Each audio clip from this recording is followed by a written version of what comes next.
Hello students, आप सभी बच्चों का स्वागत है। हम लोग एक्सरसाइज के प्रश्नों को कर चुके हैं। सभी प्रश्नों को आप लोग एक बार फिर से हल करें। कहीं यदि कोई डाउट है तो आप पूछ सकते हैं। आज हम जो चैप्टर पढ़े हैं उस चैप्टर का रिवीजन स्टार्ट करेंगे।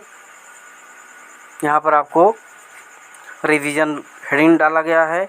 ऐसे हेडिंग आप भी अपने कप में डाल लें। फिर लिखा गया है right the answer of each question. तो प्रत्येक प्रश्न को लिखेंगे और प्रश्न के बाद उनका आंसर लिखेंगे। यहाँ पर आपको 5-5 क्वेश्चन दिया गया है और उन 5 क्वेश्चन का आंसर आपको लिखना है।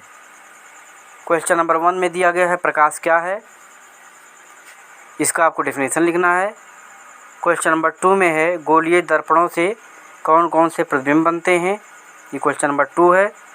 इसी प्रकार से क्वेश्चन नंबर 3 है दर्पण सूत्र क्या है, यानी दर्पण सूत्र लिखना है आपको।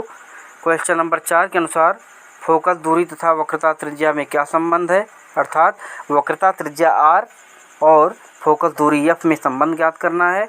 इसी प्रकार से क्वेश्चन नंबर 5 लास्ट वाला क्वेश्चन है अवतल दर्पण के 2 उपयोग लिखिए। अवतल दर्पण के 2 उपयोग लिखना है। तो इस तरह से जो है ये प्रश्न दिया गया है, इन प्रश्नों का उत्तर लिखेंगे। पहले प्रश्न का उत्तर है, यहाँ पर दिया गया है प्रकाश एक प्रकार की ऊर्जा है जो वस्तुओं को देखने में सहायक है।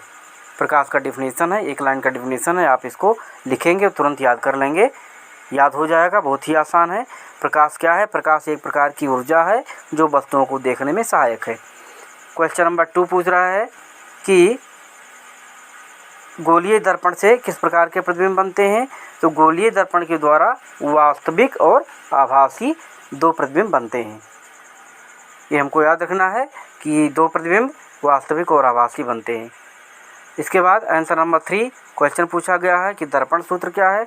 तो दर्पण सूत्र वह है जिसमें फोकस दूरी ज्ञात करना रहता है, और वह सूत्र जिसमें फोकस दूरी, प्रतिबिंब की दूरी, वस्तु की दूरी के बीच में संबंध ज्ञात किया जाता है, वो दर्पण सूत्र कहलाता है।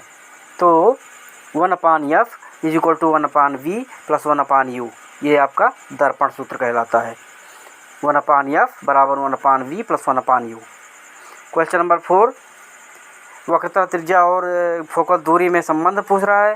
तो फोकस दूरी वक्रता त्रिज्या की आधी होती है, अर्थात जो फोकस दूरी f होता है वो वक्रता त्रिज्या की आधी होती है, अर्थात f = r/2, जहाँ पर r वक्रता त्रिज्या है।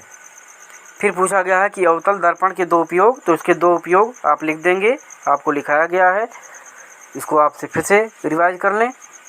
उत्तल दर्पण का उपयोग, अवतल दर्पण का जो उपयोग होता है वो टार्च में, सर्चलाइट में, वाहन के अग्रदीपों माने हेडलाइटों में, जो व्हीकल होते हैं हमारे वाहन होते हैं उसका जो हेडलाइट होता है, मेन लाइट होता है, उसमें अवतल दर्पण का उपयोग किया जाता है। फिर नंबर 2 है कि सौर भट्ठियों में सूर्य के प्रकाश को केंद्रित करने के लिए भी अवतल दर्पण का उपयोग किया जाता है। इस प्रकार से 5 क्वेश्चन को आप लिखेंगे और इन 5 क्वेश्चन के आंसर को आप याद करेंगे। इस तरह से आप 5-5 क्वेश्चन का रिवाइज करेंगे और उसे लर्न करेंगे। Okay, thank you.